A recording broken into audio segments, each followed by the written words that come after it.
I'm Mayor Victoria Woodards. And I'm City Manager Elizabeth Pauley. Welcome to Inside Tacoma. In today's Inside Insight, we are going to be talking about the city's budget. Well, and let's, Elizabeth, let's get right into the budget, because I know so many people are curious or have concerns or questions about our budget. So I'm really glad we're talking about this today. So Elizabeth, a lot of people think our budget is really easy. They think it's like a home budget. And in some ways, it really is. We have revenue, we have expenses. At home, you have revenue, you have expenses. You also, at the end of the day, even in your home budget, you gotta balance your budget. You gotta make sure that you don't outspend. You don't have more expenses than you have income. So can you talk a little bit about our budget? Sure, Mayor, you're right. There are many things that are similar about the city's budget to how you might budget at home. Right. And there's some really important things that are different. Yeah. So what's the same, as you indicated, is we have money coming in. Yep. We call that our income or our revenue sources. And then we have money going out. And that's how we decide to spend our money or our expenses. And that's very much like what you have at home. What's maybe different than what you have at home is when we decide how we spend our money, we have to look to you, the viewers, and the public. Mm-hmm. And so we work really hard to get the inputs that we need to understand what's important to our community, what's working right with the programs we have, what new programs we need to meet the community needs. And so a lot of our budget development is focused on that engagement with our community as we look to end up in that same place, which is a balanced budget for the biennium, which is a 2-year period for our budget. That's just, so we don't get to balance our budget once a month. We don't get to balance it once a year, but every 2 years. So Elizabeth, speaking of a balanced budget, a lot of people think when we talk about revenues, like when I balance my home budget, I have one job, one paycheck. The city has a lot of revenue sources, and there's also some idea that if I'm paying my property taxes in Tacoma, or if I'm paying sales tax in Tacoma, then all of those sales tax dollars or all of those property tax dollars go to the city, and we know that's not true. So can you talk a little bit about, in our famous budget wheel, can you talk a little bit about how that budget wheel is made up and where the revenue comes from and where the expenses go? Sure, Mayor, and our viewers right now are seeing a version of our budget wheel. They're looking at one from the 21-22 general fund budget presentation. And what that budget wheel does is help the community understand in the outer ring what our income or revenue sources are. So it includes things like the property tax, sales tax that you mentioned, business taxes, utility taxes, and other revenue sources. And it's really important to take a look at that to see what our budget is made up of. And so when you see something like sales tax on there, that is our portion of the sales, overall sales tax that people are paying.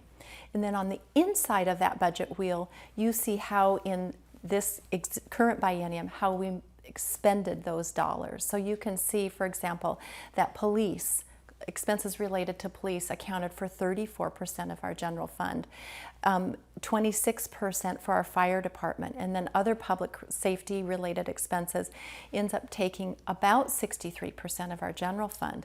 Now we have lots of funds. Yeah. The reason we're focusing on our general fund is it's the fund that has our most flexible dollars. In other words, where we can use those dollars in ways that we might decide versus constrained ways. Yep. It also is where we pay for things like the services that people most attribute to local government.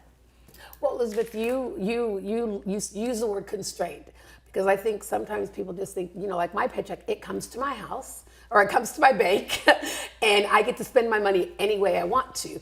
And that is true with, like you said, the most flexible dollars are general funds, but we also get a lot of money that is restricted. So can you talk a little bit about kind of those restricted dollars? Because we can't spend all of our money any way we want to.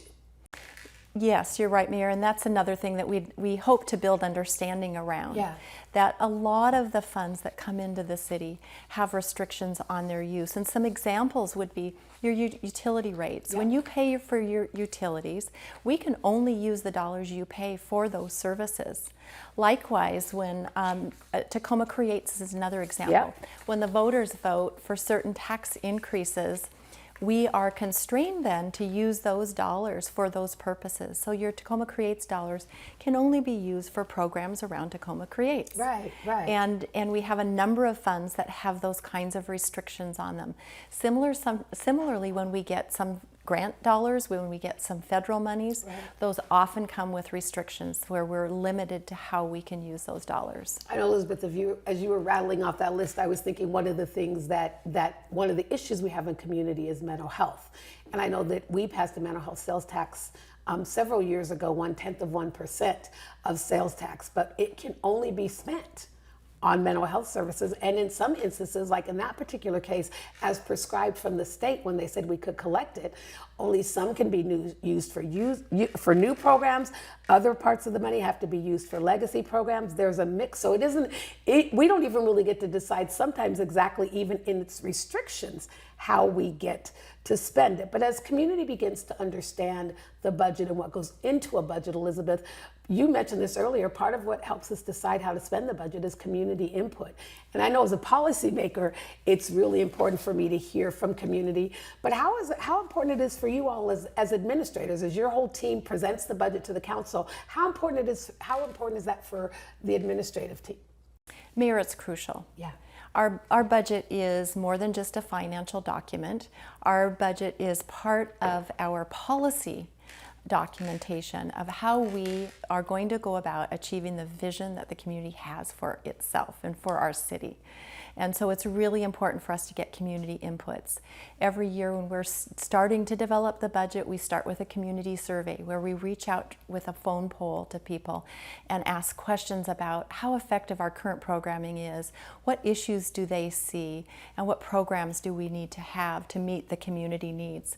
That effort is augmented by our amazing budget staff that gets out there to all sorts of community events and shows up to invite the community to share what's important to the community around the council priorities and programming. And we take all of that data, and that helps inform the budget we put together. We also rely on an online tool that we call the Balancing Act. I love the Balancing Act. In that case, Mayor, we're inviting the community into understanding and sharing with us how they would balance the budget. In other words, if they want to increase spending in one area, where they want to decrease spending. So it really kind of relates back to that budget wheel, because you can't add in one wedge without squeezing out another wedge. That so is true. We really want to invite people to, in all of those forums, share what's important to them so it can be reflected in our budget. You know, a lot of times as I hear from people and they go, well, we want more of this, but we don't want less of this. And in balancing that budget, you've got to, if you're going to put money somewhere, you got to take it away. Or when people talk about services, they want more of this service, but they want to cut the budget of that department. They don't realize that more of that service means more money to that department. So, Elizabeth, speaking of balancing the budget, this year, our budget, we like everybody else is facing inflation, whether that is for gas or for products, the supply chain, all those things that are backed up and are costing more money. This year, I think we've got a little bit of a budget deficit. So can you talk a little bit about the deficit and how we fill that gap? Sure. Mayor, every budget cycle is unique because all of those factors that you mentioned, and sometimes more, influence how we project our revenues coming in and how we project what our expenses will be. And you're right that this year we have some COVID impacts. We have some impacts from the war in Ukraine. We also have other economic issues that are driving our costs up, and we are projecting that our costs, our expenses, will be driven up beyond what we expect in increase in revenues. And that does leave a gap. Yeah. And so in this year's budget development, we are dealing with a $24 million gap that we'll have to close. And we do that in a couple of different ways. We look to see if there's any new revenue sources that we should be considering. We look at the efficiency of our spending, and we look at where we need to decrease our expenditures. So that's the process for addressing our gap. Well, and as time marches on, things are going to continue to get more expensive. So we're going to need to be able to be creative in how we fill some of those gaps, but look forward to getting the budget. So we've talked about, the budget, where, people engaging the budget. Where can people go to get this information? Sure, Mayor, we would invite the public to go to cityoftacoma.org/budget. That's pretty simple. That's where they will find the balancing tool. and see some other information, including our budget wheel and existing budget, so they can look at the details of our current budget, so they'll know what questions to ask and what inputs to provide. So we really invite that and look forward to the input that we'll be getting in this year's cycle. And so, Mayor, I have a question for you. Oh, I thought I got to ask questions of you, but okay, I'll take one. So this is your second time putting together a biennial budget as mayor. as the position of mayor. Yeah. What's important to you going into this budget cycle? You know, I think for me, as you laid out very clearly, hearing from community and in the budget process, but not just the budget process, but the emails and questions and concerns I get every single day. So last month, you know, we had the chief here, we talked about public safety. And I will tell you, between public safety and homelessness, which we're going to talk about today, those are the two biggest issues that I hear about. So for me, focusing on those issues. But as I mentioned earlier, when people say, you know, we've heard a lot of people say, well, take less funding, take money away from the police and put money more in human services, and that's great. But then they also call for asking to make our police department more transparent. And sometimes those things don't go together, right? Because being more transparent actually costs more money.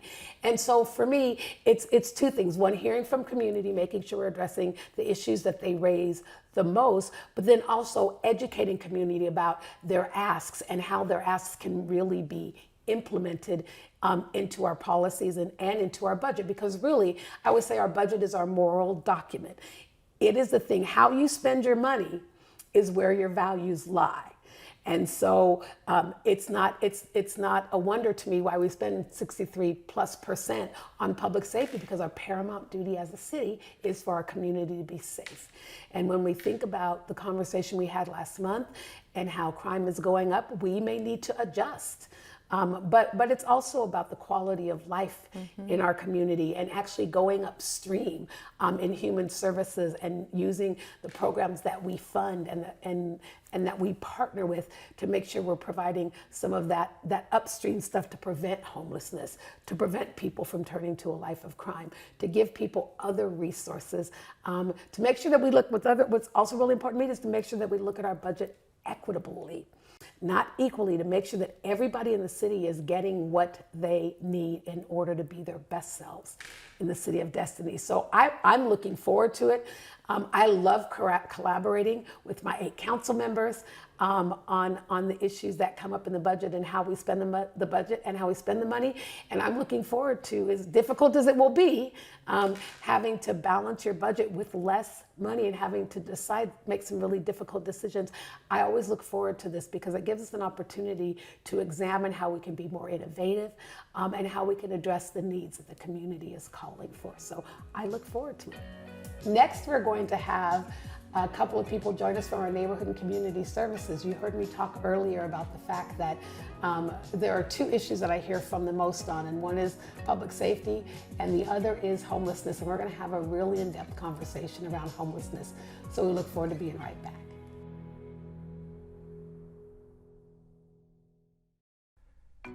Why do neighborhoods look the way they do in Tacoma? One big reason is that for the last 70 years, Tacoma has zoned most neighborhoods as R1 and R2, which are mostly made up of large lots with one house. What would Tacoma look like if we had more diverse housing types to accommodate more lifestyles? Duplexes, small multifamily, cottage housing, or a mix could bring more options to meet the needs of all people. These 4 types of housing, called infill housing, are part of Tacoma's solution for addressing the housing needs and affordability challenges our residents face. These housing types already exist in great neighborhoods throughout the city, such as the North Slope, Hilltop, Stadium, Lincoln, and many more. Mixing housing types in our existing neighborhoods will enhance our communities while building a Tacoma that creates housing options that fit the style, function, and need of every individual. Tacoma's infill pilot program will help us lay the groundwork for future growth in Tacoma. By planning for infill, we can build on what we love about Tacoma and create space for more people and for people to stay in Tacoma through all phases of life. Learn more about Tacoma's infill housing pilot program at cityoftacoma.org/infill.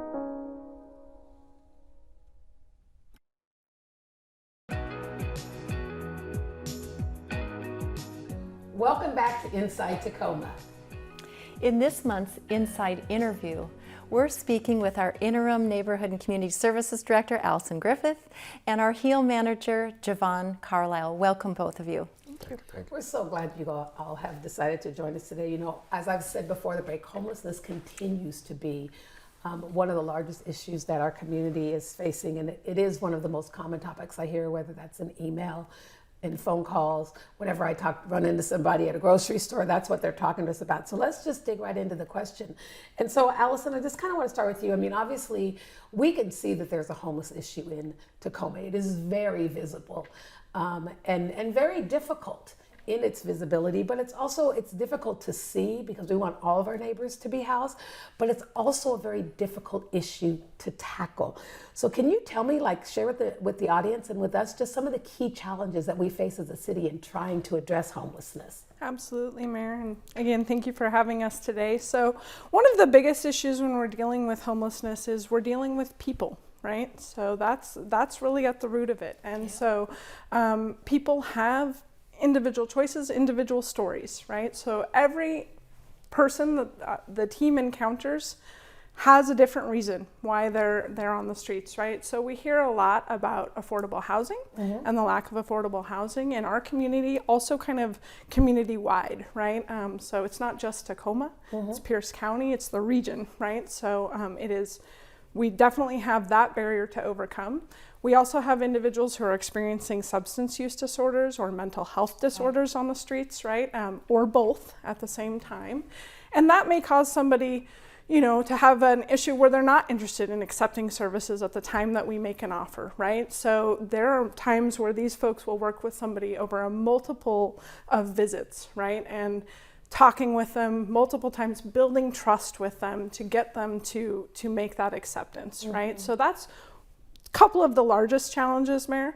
The other big piece of it is shelter capacity, right? And our availability of shelter in our community. So frankly, these guys do a daily call to see how much shelter we have every single day. And we're generally running about 15 available beds at any given time.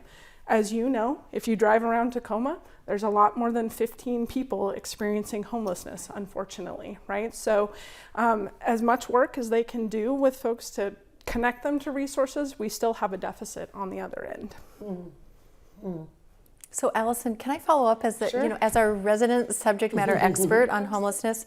I know we try to have a really comprehensive approach. So can you try to summarize all the ways that we try to address homelessness? Absolutely, Elizabeth. That's an easy task. Yeah, right. No small, Let me no small Not deal. easy at all. So one of the first ways is building shelter capacity, right? So the city has added almost 500 beds since the declaration of emergency on homelessness, right? So that looks like building of micro shelter units. We have several micro shelter sites. It looks like partnering with our faith-based communities, right? So we have what we call temporary shelters in several of our churches throughout the community. It also looks like we're getting ready to try a new approach out at 35th and Pacific, where we're really going to allow safe camping in that location, right? So it looks like a breadth and depth of service, frankly, from a shelter perspective. It also looks like exactly what these folks, our HEAL team, does every day, right? So consistently being out in the community, talking with individuals experiencing homelessness, asking them what they need to come, not only into shelter, but to stabilize their lives, right? So it may be shelter service, it may be employment, it may be, hey, I actually just need to get my driver's license. If I could get my driver's license, I can get to work, right? It might be as simple as a bus pass. I need a way to get to my medical appointment, whatever that might be. So really heavy on outreach services as well. And then of course, again, the downstream, the city is very focused through our affordable housing action strategy in building more affordable units, right? And that really is going to be what gets us out of this constant cycle, right? Is creating more capacity in our system.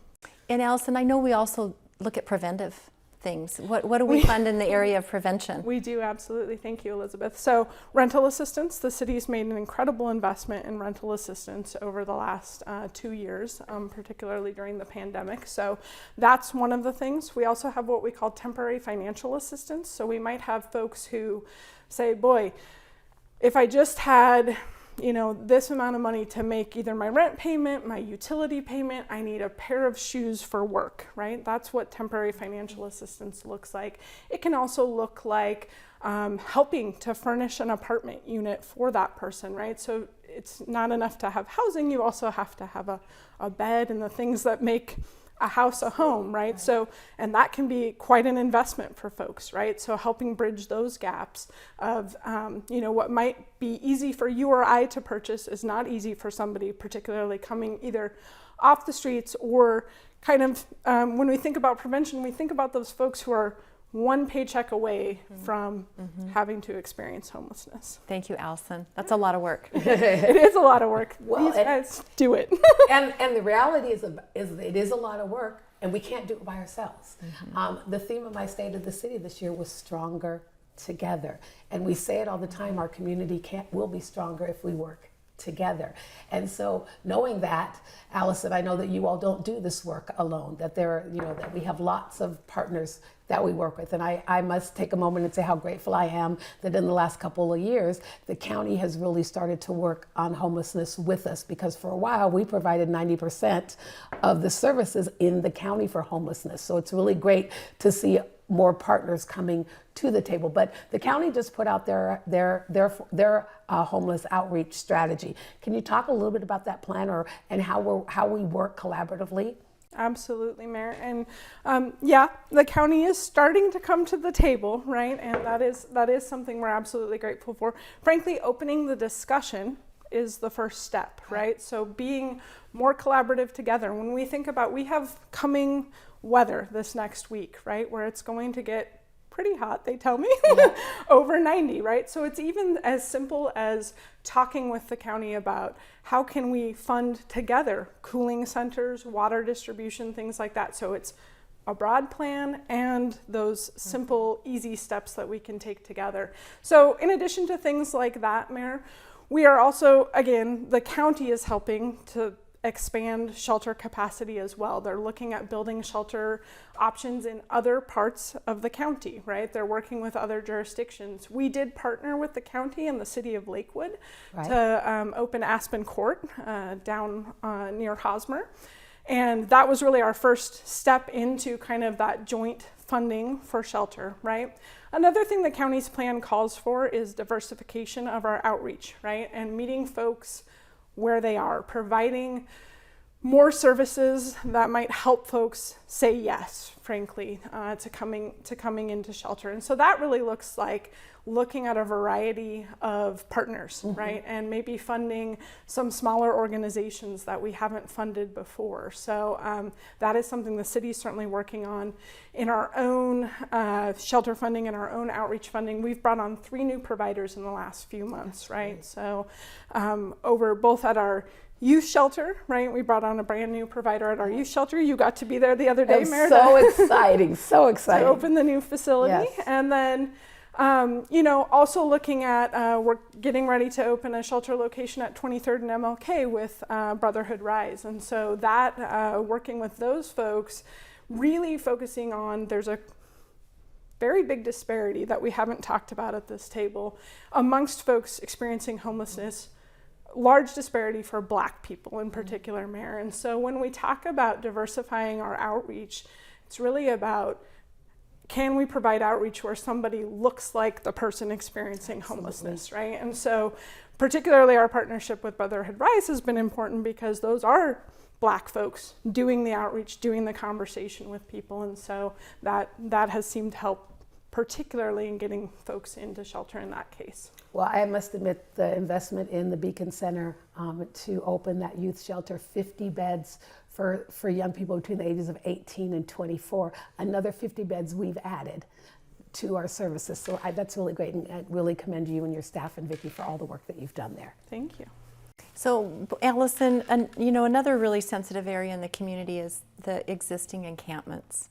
We see them and we hear from the community and from those even in the encampments that those conditions aren't acceptable for the people in those encampments and for the surrounding community members, whether it be businesses or residents. And can you explain a little bit about what our response is to encampments and how might the public, where they might go for more information about our encampment response? Absolutely, Elizabeth. And I do just want to say a big piece of our encampment response is our HEAL team, our Homeless Engagement Alternatives Liaison team. And Javon will talk a little bit about that. But really, any request that comes into the city, right, through our 311 system, Javon's team is out responding to, right? And they'll go out and talk with those folks. So that's step one, really.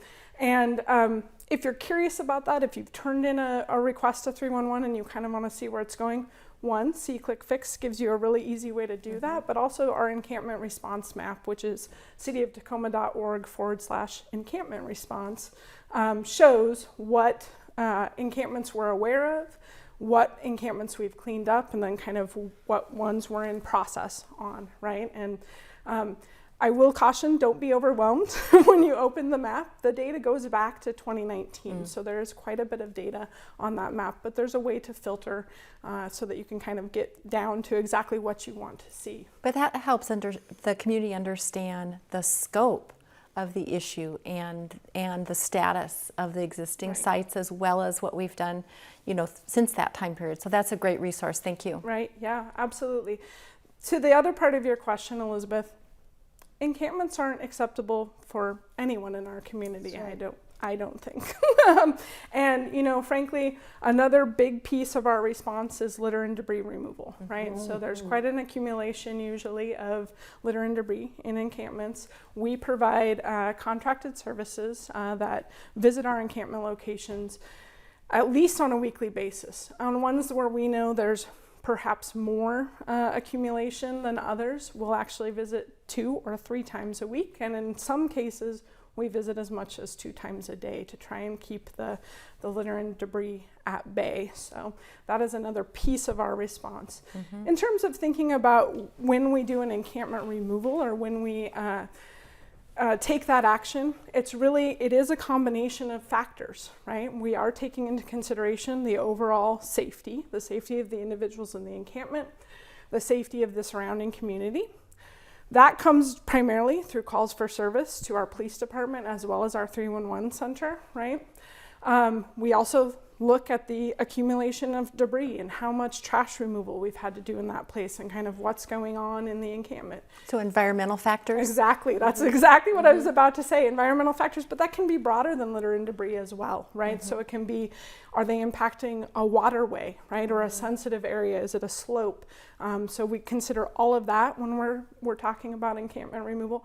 And then we also have some factors in which we need to think about public work, right? And preparing for public works to come in. Oftentimes our encampments are along roadways, and it's not safe for us to do construction work if there's an existing encampment. So we may need to take that action based on public work needs as well. Thank you, Allison. Well, Javon, you've been sitting here listening to all this great work that happens, and then you get out there every day and you do it. So, but it's also as difficult as work as I got to imagine it's pretty meaningful as well. So tell us, Javon, as a HEAL team member, remind us what HEAL means. Tell us what it's like. What's a day like in the work that you do? It is kind of a mouthful, but it means Homeless Engagement and Alternative Liaison Team. Yeah. And on a day-to-day basis, this is one of the few days I'm actually kind of suited and booted. I'm usually wearing my City of Tacoma hoodie as well as some jeans and some work boots. But day-to-day basis, we're usually just meeting up as a team, kind of conversing what's going on throughout the day or throughout the week, I should say. Any hot spots that we need to contact or what should I say? Monitor throughout the day, and we just kind of also respond to emails as well as phone calls that we receive throughout the day or the week, and then we kind of just formulate a plan for the day.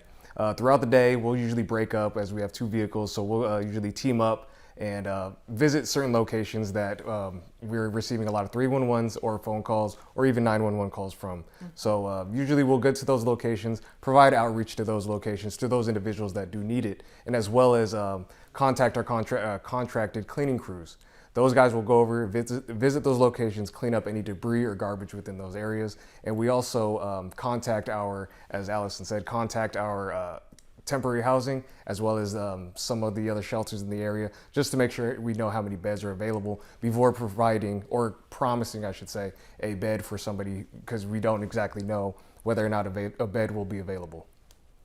Great. Well, I guess, Javon, I know that that's probably not easy every day of running into people who come with a myriad of issues. But what does it feel like when someone accepts shelter and you're able to get them a place to stay? When you're able to get someone who is unhoused in shelter, how does that feel at the end of the day? At the end of the day, it feels amazing. Yeah. Having the ability to help somebody, especially when they are in need. Having an outreach background, I've always been able to help people, or asking what they need to be helped. So at the end of the day, I'm always there to help those individuals. And like I said, I love when somebody accepts a service as well as gets housing in that exact same day. That's always the goal. Yeah, absolutely. So as you talk to those who are houseless, what are some of the needs that they're sharing with you that they have? Like, are there things that we can do better?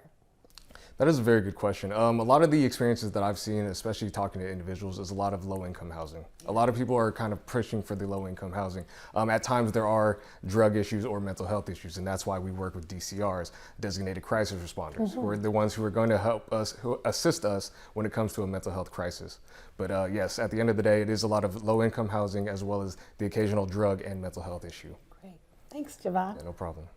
And Javon, I just want to take this chance to thank you for the work that you're doing and the compassion and passion that you bring to the work, and it's noticeable and appreciated.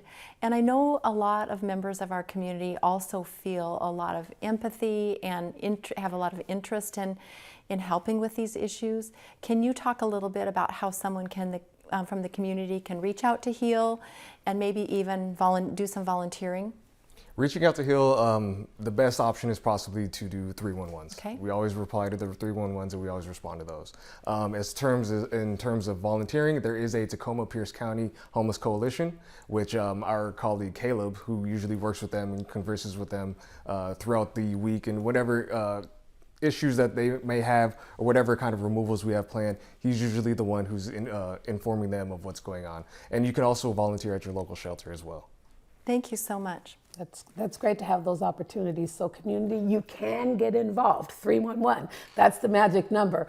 Well, I want to thank the two of you for joining us today, for being here to talk a little bit about homelessness in our community.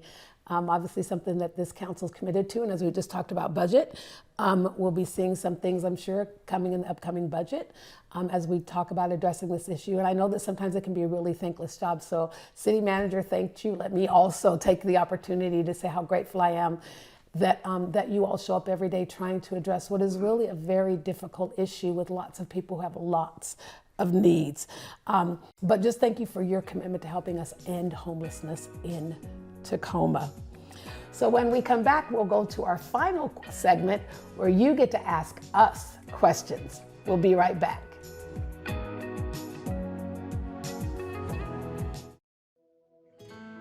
People in Tacoma of all ages and incomes deserve the opportunity to grow up and grow old in their community, which means we must increase housing choice, affordability, and supply.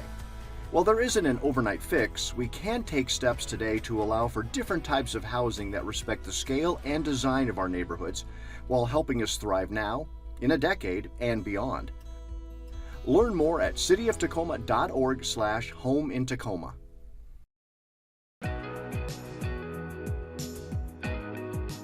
Welcome back to our final segment, Inside Inquiry, where you get to ask a question of the mayor And the city manager. on any topic that you want to. We hear from you in so many different forums. We hear from you at virtual forum, at community forum. We hear from you in constituent emails and on social media.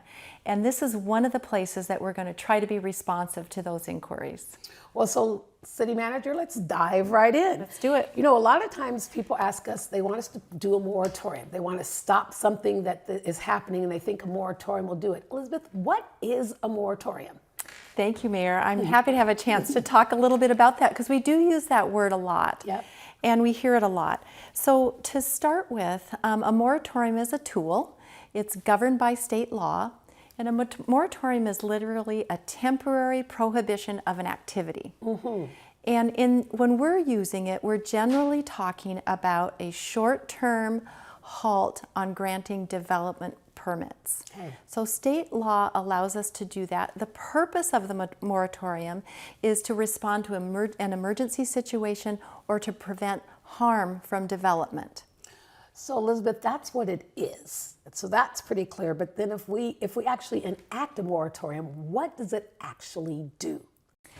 Yes, so once a moratorium is issued, first of all, most importantly, the council will have to scope what the moratorium is intended to affect. In other words, what do we want to halt? So what kind of development?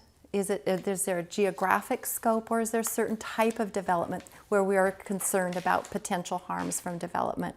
So once the council decides that, then the moratorium puts a hold on us, stops us from issuing development permits for those permits that are not already in our processing. In other words, once you've submitted a complete application, you are allowed to have the current set of regulations apply to the processing of your permit. The moratorium would only apply to those permits that are applied after the moratorium is in effect. So Elizabeth, I want to build a deck on my house. And I go and I get all of my permits, submit everything I'm supposed to have, and I'm getting ready to build the deck, and all of a sudden, my neighbors don't want to hear the noise. My deck will obstruct one of my neighbors' views. And so they come to the council and say, we want a moratorium. And you all, let's say you all decide, you know what? I think we as a council, I should say you all, we as a council decide, you know what? It's probably a really good idea to halt all decks being built in the city of Tacoma until we can fix something. But I already have my permit, and I think we call that vested. So can you explain, what does it mean to be vested, to have a permit that's already vested? So what gets vested is a complete application. So once someone has, and you in this case with your deck, Yeah. if you've submitted a complete application, then what you are entitled to is a processing of that application consistent with the laws that are in place at the time you submitted that complete application. So in the scenario that you outlined, the moratorium would not stop you from moving forward with that deck. Now, that doesn't mean that we don't apply laws that might help the neighbors with the concerns they have. You're just entitled to the laws that are in place versus being stopped by the moratorium. So what keeps the city, once we do a moratorium, what keeps the administrative staff at the city from actually stopping a project? Well, Or revoking a permit? Sure, and that's a really good question that helps distinguish the role of the council from the role of myself as city manager and the staff. So the council is, as the policy-making body, adopts all sorts of regulations about land use, right? And once the councils adopt those, then our job as city staff is to administer according to the laws that the council's adopted. So that would include our obligation then to process permits according to whatever the existing regulations say.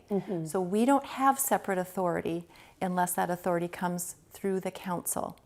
So if the council adopts a moratorium, then we follow that moratorium. But at the same time, if an application comes in before a moratorium, we have to process it according to the regulations that were in place when that completed application came to us. I think that's the part that we miss sometimes. It The is. application is, because we normally find out about it. It's like, we don't want that. And then they've already been vested. So like I've done all my homework. I've submitted all the right paperwork.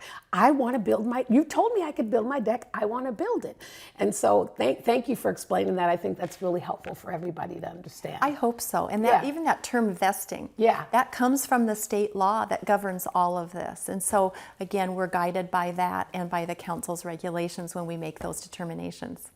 We've been educated today. I hope so. Yes, absolutely.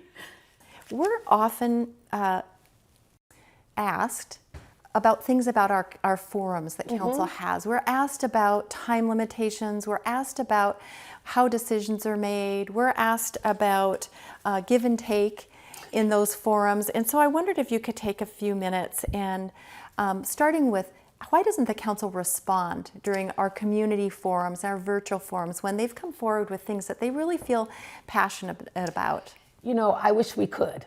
I sometimes it's like, oh, I know the answer to that. I want to tell them right now. Or that's not right. I want to correct them right now and give them the right information. But I try to do some of that. You know, I try to keep notes if there's something we can answer very quickly. But in those council meetings, you have 9 different people who sit on the dais. And if we began to interact, if you have 9 people and you have 50 people who are testifying, can you imagine how long we would be there? And we still wouldn't get everybody's questions met. So it's also clearly to understand the time that when we hear from the public, that is a time for us to listen. Mm-hmm. We spend a lot of time talking. But this is truly a time for us to listen and hear from community what is on their minds. Now, when they ask questions, we've started a new thing, which is really great. So if you're in the chambers and you ask a question, you have an issue, and it relates to a specific address or something very specific, there are normally staff members there, as you well know. They're your staff who can go up to someone and get that information and try to answer their question more quickly. We've now launched something online. There, if you're virtual, there is going to be a link that you can click on, submit your information so that we can get an answer back to you. But it really is so we can hear from as many people as possible in the time that it's allotted and then not get into the back and forth. But that doesn't mean that you can't have back and forth dialogue with your council members, because you can call and make an appointment with your council member and then have that back and forth dialogue. Great. And Mayor, you mentioned there within the time limits. Talk to us a little bit about the 90-second time limit. We're getting a lot of questions. I hear everybody say, and give us back our 90 seconds. Well, what we did during COVID is people used to get anywhere between 2 and 3 minutes. And what we did during COVID, because there were so many issues, is I thought it was more important at the number of times that people could come to the council and speak. Because before COVID, it was one Tuesday a month. And you got 2 minutes to speak or 3 minutes to speak, and that was it. And during COVID, there were so many issues that we added virtual forum. And you will notice virtual forum hasn't gone away. And so in adding virtual forum, we cut the amount of time so that we could hear from more people and hear more often. Now, I hear a few people complain, but I don't feel like there's anybody who's come to speak that wasn't able to get everything out that they needed to say. But certainly, as we get into the fall and we think about, is virtual forum still the right thing, we may switch that up. But really, it's about giving people the most access and the most opportunity to speak with us. So that's how we kind of got to the 90 seconds. And these are really important forums for us. And I also know, Mayor, that the council looks at written communications. And so if somebody does happen to run out of time, they can always submit more or make an appointment with their council member. That's right. So, That's right. Mayor, another question that we hear a lot is, why does it seem like most of the votes that council take at their 5 o'clock business meeting, why do those often, not always, but often seem to be 9-0 votes? In other words, it looks like the council's already agreed on the item that's up before them. And let's be honest, in a lot of cases, in a lot of times we have, what people don't realize, not that we voted on anything, but what people don't realize is the council meeting tends to be the end of the work, not the beginning. Mm-hmm. So first of all, a lot of these issues start in committees.